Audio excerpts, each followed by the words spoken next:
आज हम लोग शुरू करने जा रहे हैं इलेक्ट्रिक करंट। तो electric current and its effect में आया तो लाइक और सब्सक्राइब भी कर दीजिए हमें। करंट का मतलब तो सिंपल हो गया कि क्या क्या सोर्स होगा, किस चीज की वजह से हमारे घरों में बिजली आ रही है, और जब वो बिजली आ रही है तो मेरे अप्लायंसेस पे क्या क्या इफेक्ट कर रही है। जैसे अभी के डेट में हम लोग देखें तो करंट जो है बहुत जरूरी है, हमारे सारे के सारे डिवाइसेस के लिए जरूरी है। अगर वो नहीं रहेगा तो हम लोग को बहुत दिक्कत होने लगती है। अगर लाइट चला जाए, इमरजेंसी लाइट नहीं हो, कुछ भी नहीं हो, तो वही हम लोग इसके अंदर देखेंगे उस करंट की वजह से क्या क्या इफेक्ट होते हैं। ठीक है, तो जैसा कि यहाँ पिक्चर में हम लोग देख रहे हैं, ये क्या है? पावर स्टेशन है। पावर स्टेशन का मतलब जहाँ पे बिजली बनाई जाती है, और यहां से ये क्या होगा, फ्लो करता हुआ ये इलेक्ट्रिक पावर अलग अलग जगह पर जाएगा।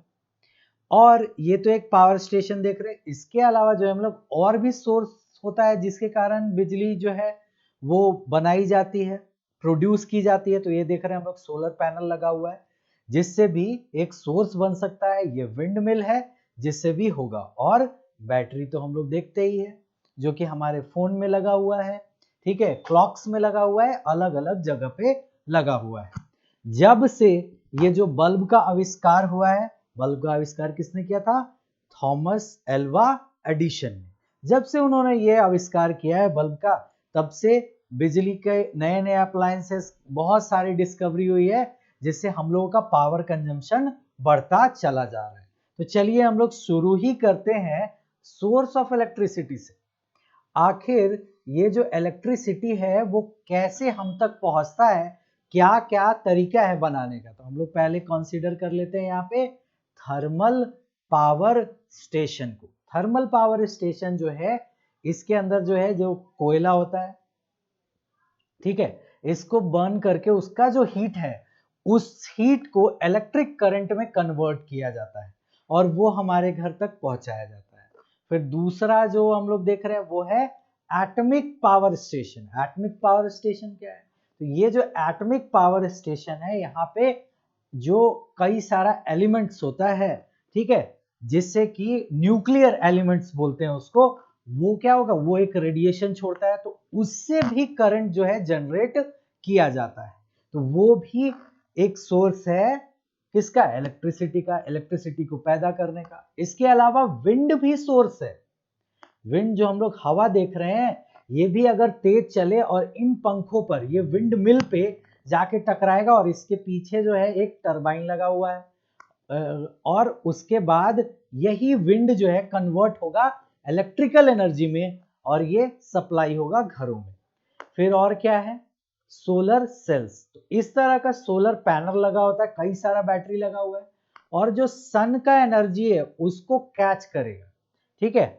सन का एनर्जी इन सब में गया, और ये चार्ज हो गया, और ये सन एनर्जी जो है कन्वर्ट हो जाएगा इलेक्ट्रिकल एनर्जी में, और हर जो भी अप्लायंसेस यूज करना है वो कर लीजिए। फिर जो नेक्स्ट है हम लोग के पास, वो है hydel power plant. Hydel power plant क्या है? तो आपने डैम वैम घूमा होगा तो देखा होगा कि इतने हाइट से पानी जो है बहुत तेजी से नीचे गिर रहा होता है। तो ये जो है एक डैम बनाया जाता है ताकि हाइट से पानी गिराया जाए, और नीचे जो टरबाइंस है उस पे पानी टकराता है, और उससे बिजली जो है जनरेट किया जाता है। तो यहाँ पे वाटर एनर्जी को जो है वो इलेक्ट्रिकल एनर्जी में कन्वर्ट किया जा रहा है। तो ये हम लोगों ने कुछ सोर्सेस देखे जिसके कारण जो है हमारे घरों में क्या होता है, बिजली आता है। तो एक जो जनरल सोर्स है उसके ऊपर थोड़ा डिस्कशन कर लिया जाए कि सेल, ठीक है, कि सेल क्या है। जो हम लोग देख रहे हैं घरों में जो बैटरी हम लोग इस्तेमाल कर रहे हैं, और जो अलग अलग चीजें इस्तेमाल कर रहे हैं, उसमें हम लोग देखते हैं जैसे घड़ी है, घड़ी के अंदर होता है, फिर से जो है हम लोग के लैपटॉप में होता है। तो ये सब में तो हम लोग को सेल दिखाई देता है। तो ये सेल है में आया तो लाइक और सब्सक्राइब भी कर दीजिए हमें। क्या? ठीक है, तो हम लोग सेल में देखते हैं कि एक टर्मिनल जो है पॉजिटिव है, और एक टर्मिनल नेगेटिव है, और इसके जरिए जो है कनेक्ट कर देते हैं वायर को, और हमारा जो वो अप्लायंस है वो काम करने लगता है। तो ये आखिर सेल होता क्या है? तो बेसिकली सेल क्या कर रहा है, सेल के अंदर एक केमिकल है जो कि किस में कन्वर्ट कर रहा है, वो उसको इलेक्ट्रिकल एनर्जी में कन्वर्ट कर दे रहा है, जिसके कारण वो अप्लायंस में, वो डिवाइस में करंट फ्लो करता है और वो काम करना स्टार्ट कर देता है। ठीक है, तो यहां पे हम लोग सेल को समझ लिए, सिंपल है कि केमिकल एनर्जी को ये इलेक्ट्रिकल एनर्जी में कन्वर्ट कर देता है, उसको हम लोग सेल बोल रहे हैं। अब आगे और एक चीज जानते हैं कि सेल, ठीक है, और बैटरी ये दोनों सेम है क्या? मेरा इतना ही सवाल है कि क्या ये दोनों सेम है, सेल बैटरी? तो आप कहेंगे कि हाँ ये तो सेम ही होता है, आप ऐसे ही बोल रहे हो। तो ये बिल्कुल गलत है। अगर कोई ये सोच रहा है कि ये दोनों सेम चीज है तो ये गलत है। क्या है यहां पे सही? तो सेल का मतलब है कि जब सिंगल यूनिट, ठीक है, जब सिर्फ एक ही सेल हो, जैसे हम लोग यहां पे कंसीडर करते हैं कि एक ये वॉच का सेल है, ठीक है, तो ये जब सिंगल होगा, अकेला होगा, तो इसको हम लोग सेल बोलेंगे, ठीक है। और जब ये ग्रुप में होगा, ठीक है, जब ये ग्रुप में होगा यानी कि एक से ज्यादा, जैसे टॉर्च में हम लोग देखते हैं, एक और लगा लिए ऐसे, ठीक है, इनलाइन कर लिए, तो ऐसा कई सारा अगर हम लोग सेल एक ग्रुप में बना दिए, एक कलेक्शन में बना दिए, तो इसको हम लोग क्या बोलते हैं? इसको बोलेंगे हम लोग बैटरी, ठीक है, इसी को हम लोग क्या बोलेंगे? बैटरी। बात समझ गए आप? तो ये देखिए, यही हम लोग बात कर रहे हैं यहाँ पे कि जब भी सिंगल होगा तो इसको हम लोग क्या बोलेंगे? सेल। और जब ये ग्रुप में हो जाएगा, ऐसे ज्वाइन कर देंगे हम लोग, ठीक है, तो उसको हम लोग बोलेंगे बैटरी। तो इसको सोच लेते हैं हम लोग कि ये टॉर्च है और टॉर्च के अंदर ऐसे बैटरी लगा दिया हम लोगों ने, तो इसको बोलेंगे बैटरी। और ये सिंगल है तो ये सेल, ठीक है, क्लियर होगी बात? तो इसी को हम लोग क्या बोलते हैं? इसको हम लोग बोलेंगे सेल। तो ये आपका यहाँ पे डेफिनेशन भी मैंने डाल दिया कि सेल किसको बोलते हैं और बैटरी किसको बोलते हैं।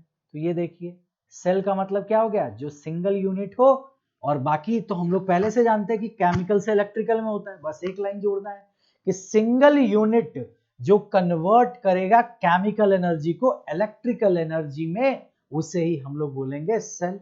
और बैटरी क्या है? कलेक्शन ऑफ सेल को हम लोग बैटरी बोलते हैं।